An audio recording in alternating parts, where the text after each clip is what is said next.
The Legend of Eli Greystone. In the heart of the Rockies, where the peaks touch the heavens and the valleys plunge into endless shadows, there lived a man named Eli Greystone. Born to the wild, Eli was more mountain than man, a towering figure with a beard as thick as the pines and eyes that gleamed like winter's ice.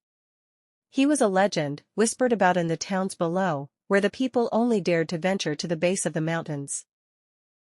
Eli's cabin, carved by his own hand from the timber of ancient trees, stood on the edge of a crystal-clear lake. The mountain was his domain, and the creatures within it were his kin. He moved through the forest with the grace of a cougar, leaving no trace, his presence as elusive as the mist that clung to the cliffs at dawn. Few had seen Eli up close, but those who did spoke of a man with a heart as vast as the wilderness he called home. He had arrived in the mountains as a young man, fleeing from a past he rarely spoke of, and had carved out a life from the raw, untamed land. He hunted what he needed, fished in the streams, and traded furs with the rare traveler who found their way to his remote outpost. One winter, the harshest in decades, a young woman named Clara lost her way in the mountains. She was from a nearby town, searching for her brother, who had disappeared while hunting. The snowstorm had swallowed her whole, and she wandered aimlessly, the cold seeping into her bones, her hope dwindling with each passing hour.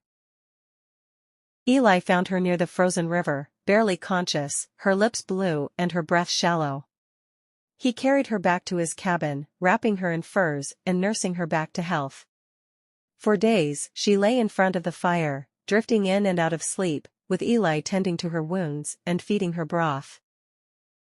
As Clara recovered, she began to learn about the man who had saved her. Eli was a man of few words, but his actions spoke volumes. He showed her how to read the land, how to track the animals, and how to survive in a place that could be as deadly as it was beautiful. Over time, a bond grew between them, forged in the fire of survival and the shared solitude of the mountains. Clara found in Eli a kindred spirit, someone who understood the call of the wild and the peace it brought. When she was strong enough to leave, she promised to return, and Eli, though he said nothing, knew that his life in the mountains would never be the same. Clara did return, and with her, she brought others who had heard the tale of the mountain man who had saved her. Some came for his wisdom, others for his skills, and a few to catch a glimpse of the legend. Eli became a mentor, a guide, and a protector to those who dared to venture into the wild. But the mountain remained his true love, a vast and untamed world that spoke to his soul.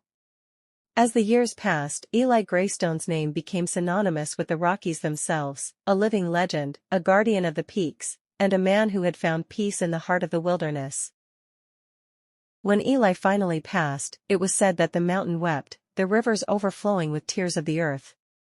His cabin, now overgrown with vines and moss, stood as a monument to the man who had mastered the wild and become a part of it. The wind carried his name through the valleys, a whisper in the trees, reminding those who heard it that some men are born to live and die in the mountains, their spirits forever entwined with the land they loved.